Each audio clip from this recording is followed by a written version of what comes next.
Hello friends, welcome to our channel. Good news to all. ప్రభుత్వ ఉద్యోగులు ఎవరైతే ఉన్నారో వారికి కీలక ఇంపార్టెంట్ అప్డేట్ అయితే రావడం జరిగింది.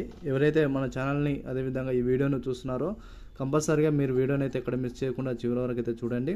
మీ యూస్ఫుల్ ఇన్ఫర్మేషన్ ఒకవేళ కాకుండా ఇతరులకు యూస్ఫుల్ ఇన్ఫర్మేషన్ అవుతుంది కాబట్టి ఎవరైతే మీ విద్యుత్ ఉద్యోగులకు సంబంధించి ఎవరైతే ఉన్నారో ప్రతి ఒక్కరు కూడా వీడియోని అందరూ కూడా షేర్ చేయండి. అదేవిధంగా మన ఛానల్ ఫస్ట్ టైం చూస్తే సబ్స్క్రైబ్ చేసుకోండి, బెల్ ఐకాన్ గంటను ఆన్లో పెట్టుకోండి. బెల్ ఐకాన్ గంటను ఆన్లో పెట్టుకోవడం ఎందుకంటే మన ఛానల్లో పెట్టే ప్రతి ఒక్క వీడియో మీ యూస్ఫుల్ ఇన్ఫర్మేషన్ ఉంటుంది కాబట్టి ప్రతి ఒక్కరు కూడా బెల్ ఐకాన్ గంటను ఆన్లో పెట్టుకుంటే ప్రతి ఒక్క వీడియో అనేది మీకు నోటిఫికేషన్ రూపంలోనే మీ మొబైల్కి రావడం జరుగుతుంది. తద్వారా వీడియో అనేది మీరు చూడడానికి అవకాశం అయితే కనిపిస్తున్నాయి. కాబట్టి ఇంకా లేట్ చేయకుండా వివరాలను ఇక పరిశీలించినట్లయితే, విద్యుత్ ఉద్యోగులకు పెన్షనర్లకు 2% డిఏ పెంపు జనవరి నుంచి అమలు. ఇప్పుడే ఇది తాజా వార్త అయితే రావడం జరిగింది. మన ఉప ముఖ్యమంత్రి బట్టి విక్రమార్క గారు మీడియా సమావేశం ద్వారా ఈ యొక్క వార్త అనేది అందరికీ ఉద్యోగులకు సంబంధించి సమాచారం అయితే ఇవ్వడం జరిగింది.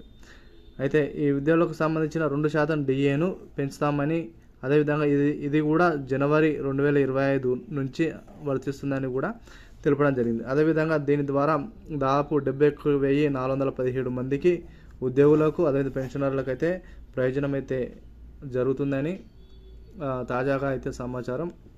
ఇది కూడా 2025 జనవరి నుంచి అమలవుతుందని స్పష్టంగా బట్టి విక్రమార్క గారు స్పష్టంగా మీడియా సమావేశం ద్వారా ఈ యొక్క సమాచారాన్ని అయితే వ్యక్తపరచడం జరిగింది.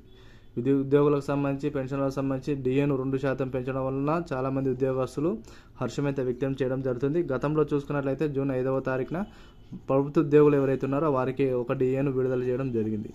ఈ విధంగా అయితే ప్రభుత్వ ఉద్యోగులకు సంబంధించి రాష్ట్ర కాంగ్రెస్ సర్కారు కీలకమైన సూచనలు అదేవిధంగా ప్రయోజనాలు అయితే కల్పించడం జరుగుతుంది. దీని పట్ల చాలామంది సగటు ప్రభుత్వ ఉద్యోగులందరూ కూడా హర్షమైతే వ్యక్తం చేయడం జరుగుతుంది. మరి వీటిపై మీ అభిప్రాయాన్ని ప్రతి ఒక్కరు కూడా కామెంట్ రూపంలో తెలియజేయండి.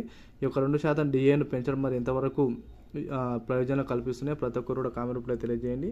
ఏది ఏమైనా ప్రభుత్వ ఉద్యోగులకు సంబంధించి రాష్ట్ర కాంగ్రెస్ సర్కార్ అయితే రానున్న రోజులలో కూడా మరిన్ని డిఏలను అదేవిధంగా పిఆర్సీని అదేవిధంగా చూసుకున్నట్టయితే మళ్ళీ ఇంటరియం రిలీఫ్కి అదేవిధంగా డిఎన్ఎస్ రిలీఫ్కి సంబంధించి ప్రతి ఒక్కటి కూడా ఒకటి తర్వాత ఒకటి కూడా ప్రయోజనాలు అయితే చేకూర్చే దిశగా ప్రభుత్వం అయితే ముందు అడుగు వేయడం జరుగుతుంది. ఇటువంటి సమాచారాన్ని మీరు ఎప్పటికప్పుడు అందుకోవాలంటే ప్రతి ఒక్కరు కూడా మన ఛానల్ని సబ్స్క్రైబ్ చేసుకోండి, అదేవిధంగా బెల్ ఐకాన్ గంటను ఆన్లో పెట్టుకోండి. వీడియో నచ్చినట్లయితే లైక్ చేయండి ఫ్రెండ్స్. వీలైనంత త్వరగా వీడియో అందరూ కూడా షేర్ చేయడానికి ప్రయత్నించండి. డైలీ ఉద్యోగ సమాచారం అదేవిధంగా డైలీ బ్రేకింగ్ అప్డేట్ అనేది ఎప్పటికప్పుడు మీకు అయితే అందించబడుతుంది. కాబట్టి మీ యొక్క విలువైన సమాచారం మీ యొక్క విలువైన సమయాన్ని మేము వృధా చేయకుండా మీకు యూస్ఫుల్ ఇన్ఫర్మేషన్ మీకు అందించాలనే ఉద్దేశంతోనే మీకు అయితే వీడియో అయితే చేయడం జరుగుతుంది. వీడియో నచ్చితే లైక్ చేయండి, షేర్ చేయండి. Thank you to all.